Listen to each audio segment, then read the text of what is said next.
My daughter looked up at my boss during a Friday afternoon meeting, held up her drawing of the three of us, and said, "This is our new family."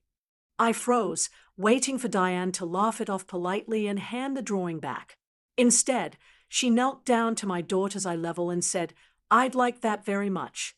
But to understand how we got to that office,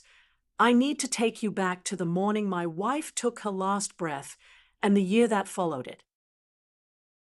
My wife, Sarah, died on a Tuesday morning in March, 11 months after her diagnosis, in a hospital room with morning light coming through blinds neither of us had bothered to adjust. Our daughter, Lily, was 4 years old. She was asleep at my mother's house that morning, which I've never decided whether to be grateful for or heartbroken about, because it meant she never saw the exact moment her mother stopped being present in the world, but it also meant she never got to say goodbye in any way she'd remember. Sarah and I had been married for 6 years by the time she was diagnosed, married young by the standards of most of our friends, having met in college and never seriously considered being with anyone else once we found each other. She was a high school chemistry teacher, the kind who genuinely loved her subject and her students in a way that made her almost unbearably beloved in our small town, the kind of woman who remembered every student's name years after they'd graduated and asked about their lives with a sincerity that was never performed.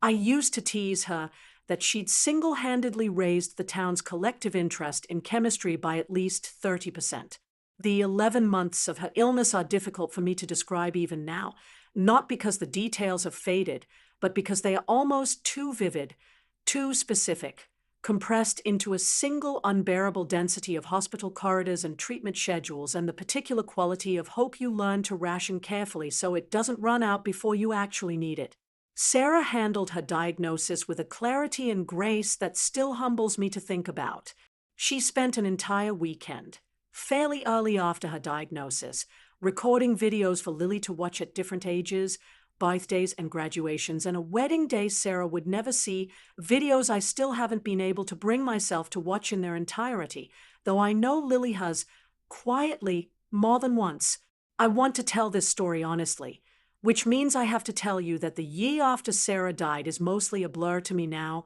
a fog of casseroles and sympathy cards, and the particular exhaustion of trying to be a stable presence for a 4-year-old while your own foundation has been kicked out from under you. I went back to work 6 weeks after the funeral, mostly because staying home made the silence unbearable, and because Lily's preschool tuition didn't pause for grief. I worked as a project manager at a mid-sized architecture firm, a job I'd had for almost 6 years by then, competent enough at it but never particularly ambitious, since Sarah and I had built our life around the idea that she'd be the one chasing career milestones while I kept things steady at home. Her death didn't just take my wife. It took the entire architecture of our family, the quiet division of labor we'd built without ever fully discussing it, and left me standing in the wreckage trying to figure out how to be two parents at once while barely managing to be one. Diane was my boss, had been for about 2 years before Sarah died, a sharp, exacting woman in her early 40s who ran our division with a kind of calm precision I'd always respected without knowing her personally in any real way. She'd been divorced for several years by then, no children of her own, a fact I only knew because office gossip occasionally mentioned it, never anything she discussed directly. She'd sent flowers when Sarah passed, the standard corporate gesture, along with a handwritten note that struck me, even in my fog of grief, as more genuine than most of the sympathy cards I'd received, something about not needing to have the right words, just wanting me to know she was thinking of Lily and me both, by name, not just as an abstract tragedy that had happened to an employee. I learned much later, from a colleague who'd worked under Diane for almost a decade, that she rarely extended that kind of personal warmth to anyone at the office, that her reputation was built almost entirely on competence and a certain professional distance she maintained deliberately, having learned early in her career that women in leadership positions were scrutinized differently than men for anything read as excessive warmth or familiarity. That her note to me broke a pattern she'd maintained for years wasn't something I understood the significance of until much later, once I finally learned enough about her to recognize how unusual that gesture actually was. For the first several months back at WOWC, our relationship remained entirely professional, exactly as it should have. She was accommodating about my schedule in ways I noticed but didn't fully appreciate until much later, quietly rearranging project deadlines around the days Lily's preschool called about a fever, never making a show of the flexibility, just making it available without comment. I assumed, at the time, that this was simply good management. I didn't yet understand how much more it actually was. The first time Diane met Lily properly happened almost by accident. On a day my usual childcare fell through, and I had no choice but to bring my daughter into the office for a few hours while I finished a presentation that couldn't wait. I remember apologizing to Diane profusely when she walked past my desk and found a 4-year-old coloring quietly on the floor beside my chair, bracing myself for polite irritation. Instead, Diane crouched down immediately, asked Lily what she was drawing, and spent almost 20 minutes sitting on the floor of my office, fully absorbed in a conversation about Lily's favorite dinosaur, while 3 other executives waited for a meeting Diane was supposed to be running. I want to be honest about something. I didn't think anything romantic about that interaction at the time. I was simply grateful, in the specific, exhausted way grieving single parents are grateful for any adult who treats their child with real attention instead of performative kindness. It was Lily, actually, who noticed something before I did. She started asking, in the weeks that followed, when we'd see the nice lady from your work again, a question that initially confused me until I realized she meant Diane, and that in her 4-year-old mind, that 20-minute conversation about dinosaurs had apparently constituted the beginning of a real relationship. My mother, who watched Lily most afternoons while I finished my workday, mentioned to me around this time that Lily had started incorporating Diane into her imaginative play, casting her, alongside me, in elaborate pretend scenarios that my mother found sweet and slightly concerning in equal measure, worried that Lily was projecting a fantasy onto a relationship that might not develop the way a 4-year-old hoped. I remember dismissing her concern at the time, telling her it was simply a child processing loss the only way she knew how, through imagination and story. I didn't yet understand that Lily's instincts, uncomplicated by adult caution, were noticing something real long before I allowed myself to. Diane started finding small, plausible reasons to check in on Lily after that. She'd ask, during otherwise ordinary work conversations, how Lily's dinosaur obsession was progressing, whether she'd started kindergarten yet, whether the transition was difficult for a kid who'd lost her mother so young. I answered these questions honestly, appreciating the attention without examining too closely why my boss seemed to remember details about my 4-year-old that most colleagues wouldn't bother retaining about their own friends' children. The moment that changed things, the one I mentioned at the start of this story, happened about 8 months after Sarah died, during a Friday afternoon status meeting that Lily attended because my childcare had fallen through again and Diane had simply said, without hesitation, to bring her along. Lily sat quietly through most of the meeting with a coloring book, until near the end, when she walked up to the conference table, completely uninvited, and held up a drawing of 3 stick figures standing in front of a house. She pointed to them one by one. Herself, me, and Diane. "This is our new family," she announced, with the complete, unself-conscious confidence 4-year-olds have about things adults spend years second-guessing. I remember the specific mortification of that moment, the way I started immediately apologizing, reaching to take the drawing from Lily's hands, already composing the explanation I'd give Diane afterward about grief and confusion and small children saying things that didn't mean anything. But Diane didn't laugh it off, and she didn't look uncomfortable either. She knelt down to Lily's eye level, right there in front of 3 other colleagues, took the drawing seriously, examined it the way you'd examine actual art, and said, quite simply, "I'd like that very much." I don't think either of us fully understood, in that exact moment, what had just been set in motion. But something shifted after that meeting, something neither of us named out loud for a long time afterward. Diane started inviting Lily and me to things that weren't quite work events, but weren't quite personal either, careful, ambiguous gatherings that gave us room to figure out what we actually were without either of us having to say it first. A company picnic where she made a point of sitting with us instead of the other executives. A weekend volunteer event at a local shelter where she brought an extra pair of gloves specifically sized for a small child, which meant she'd thought about it in advance, had planned for Lily's presence before either of us had explicitly discussed Lily attending at all. I want to pause here and talk about the specific complexity of falling for someone while still actively grieving your wife, because I think it's a part of this kind of story that often gets skipped over in favor of a cleaner narrative. There were nights during that period where I felt genuinely guilty for noticing Diane at all,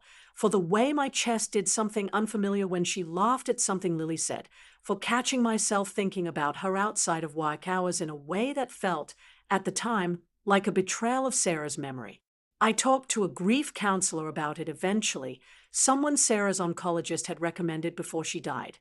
And the thing that finally helped was her telling me that grief and new feeling aren't actually in competition with each other, that making room for one doesn't require evicting the other. Diane, for her part, told me much later that she'd struggled with a different but related guilt, worried for months that whatever she felt toward me was somehow inappropriate given the power dynamic of being my boss, worried that Lily's obvious attachment to her was clouding her own judgment about whether her feelings toward me were genuine or simply a response to a grieving child's hopeful projection. She told me she'd actually looked into transferring divisions at one point, specifically to remove the professional complication, before deciding that doing so felt like running from something real rather than solving an actual problem. The first time we had an actual conversation about what was happening between us took place almost a year to the day after Sarah's death, on a bench outside Lily's preschool, waiting for pickup, an entirely unglamorous setting for what turned out to be one of the more significant conversations of my adult life.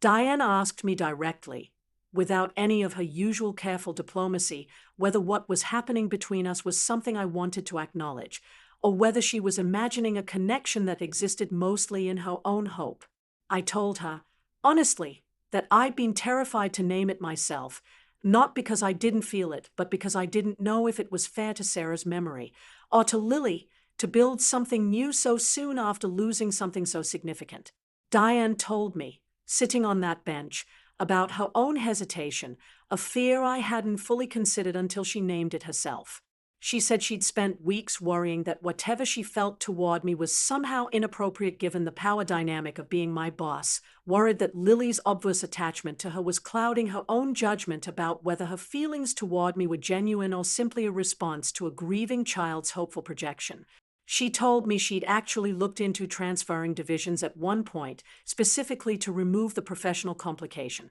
before deciding that doing so felt like running from something real rather than solving an actual problem. She said she'd sat with that decision for nearly 2 months before finally admitting to herself that avoidance wasn't the same thing as integrity, that sometimes the responsible thing and the convenient thing simply didn't align. Diane said something else that afternoon that I've held on to ever since. She said that from everything I'd told her about Sarah, and from the way Lily talked about her mother with such warmth and ease, she didn't think Sarah's memory required my loneliness as some kind of tribute. She said grief and love could occupy the same house, that one didn't have to move out for the other to move in. I remember sitting on that bench, watching other parents arrive for pickup, feeling something in my chest loosen for the first time in almost a year, a knot I hadn't fully realized I'd been carrying until it began, slowly, to release. We started, after that conversation, an actual relationship, though a slow and deliberately careful one,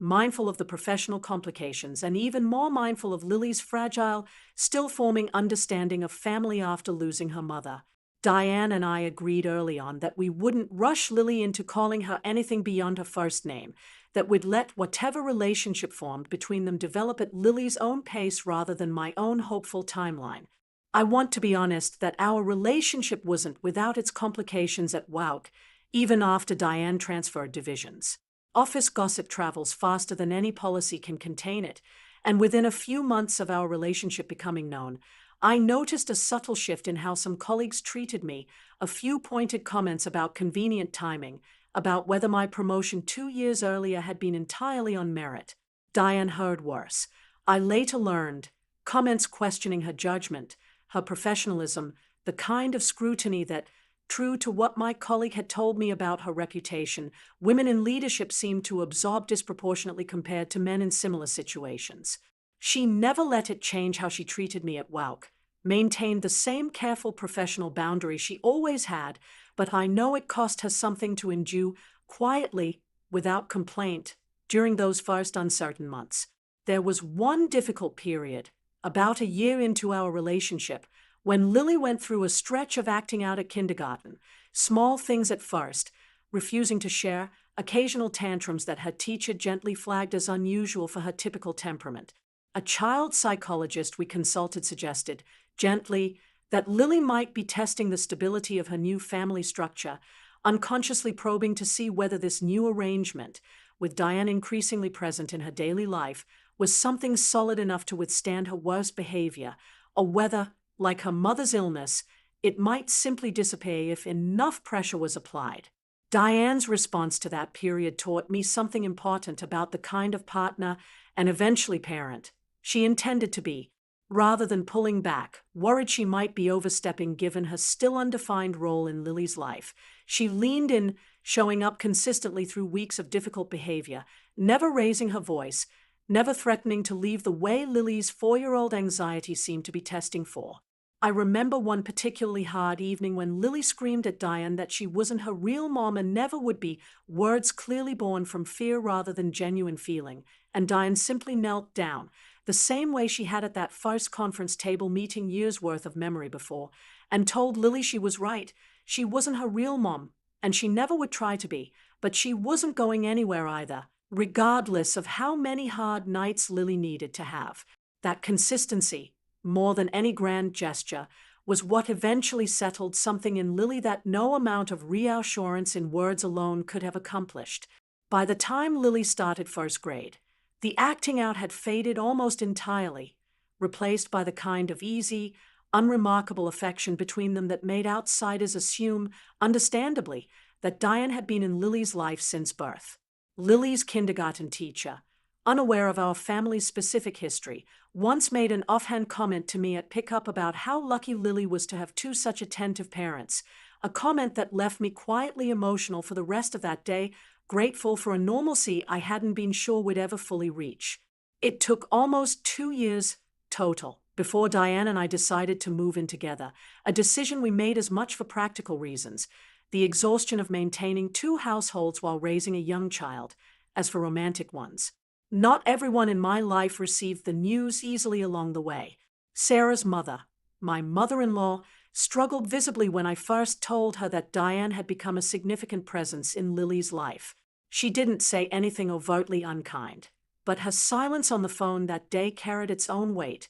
and I understood, without her needing to explain it, that she was grieving a version of Lily's future that no longer matched what was actually unfolding. It took nearly a year and several patient, unhurried visits where Diane made a point of asking Sarah's mother questions about Sarah's childhood, genuinely listening rather than performing politeness, before that relationship softened into something resembling acceptance and eventually gratitude. By then, Diane had also navigated the professional complexity of our relationship by transferring to a different division within the company, a decision she made unprompted, without me ever asking, simply because she wanted our relationship to exist without any lingering questions about impropriety hanging over it. I proposed to Diane on Lily's 6th birthday, a detail that wasn't originally planned that way but happened almost organically, because by that point in our lives, the two events, the growth of our family and Lily's own milestones, had become genuinely inseparable in a way that felt right rather than forced.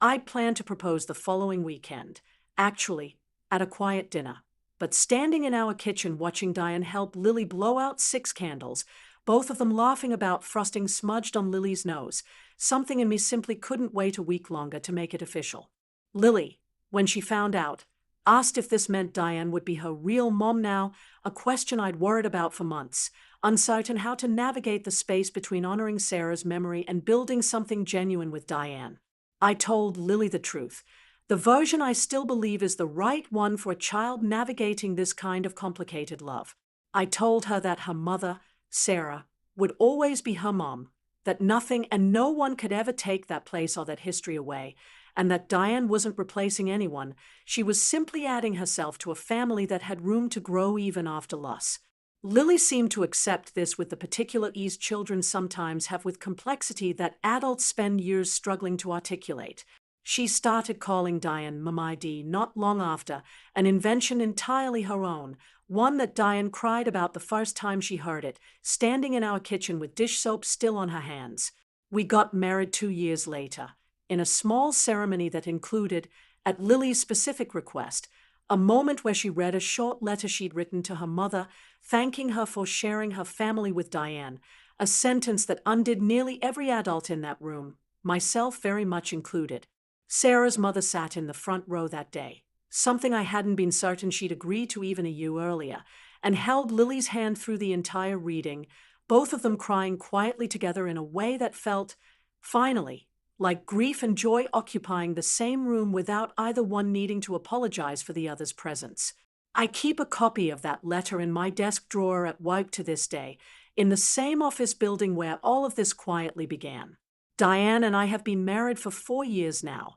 Lily is 11, sharp and funny in ways that remind me constantly of Sarah, and warm in ways that are entirely, distinctly her own relationship with Diane, built slowly and carefully rather than rushed into being. We visit Sarah's grave together every year on the anniversary of her death, all three of us, a tradition Diane suggested herself in our first year of marriage, insisting that Sarah's place in our family's story deserved active recognition rather than quiet avoidance. Lily brings flowers she picks out herself now, old enough to choose them without our guidance, and she always tells her mother, out loud, standing at the headstone, what's happened in the past year, her grades, a friendship, once, memorably, her first heartbreak over a middle school boy who didn't deserve the attention. I think often about the specific mercy of how this all unfolded, how easily it could have gone differently if Diane had been a different kind of person, someone who saw a grieving single father and his hopeful young daughter as a complication to be managed rather than a family worth building carefully. I think about the courage it took for her to kneel down at that conference table and take a 4-year-old's drawing seriously, instead of deflecting it with the polite, distancing laugh that would have been so much easier, so much safer for both of us. I think, too, about how differently Lily's entire childhood might have unfolded if she'd grown up with a father too afraid of judgment, or too loyal to an idea of grief as something that should close doors rather than eventually, carefully, open new ones. Lily asked me recently, now that she's old enough to understand the full shape of this story, why Diane never seemed to hesitate that day at the conference table, why she knelt down instead of laughing the moment off the way so many adults might have. I told her I'd asked Diane that very question once myself, years into our marriage, and that her answer had stayed with me. Diane told me she'd looked at Lily's drawing and recognized, immediately, that a 4-year-old doesn't draw hope carelessly, that whatever Lily was reaching for in that moment deserved to be met with the same seriousness a child brings to it, rather than the easy dismissal adults so often default to when faced with something that makes them uncomfortable or unprepared. She said she made a choice, in that instant, to be the kind of person who kneels down instead of the kind who laughs things off, and that choice, more than any single romantic feeling, was what actually built our family in the end. If you take one thing from this story, let it be this. Grief doesn't close the door on new love, no matter what anyone tells you about appropriate timelines or respectful mourning. Sometimes the family you build after loss isn't a replacement for what you had. It's an entirely new architecture, built with room for everyone who ever mattered, including the person you lost, standing quietly in the foundation of everything that came after.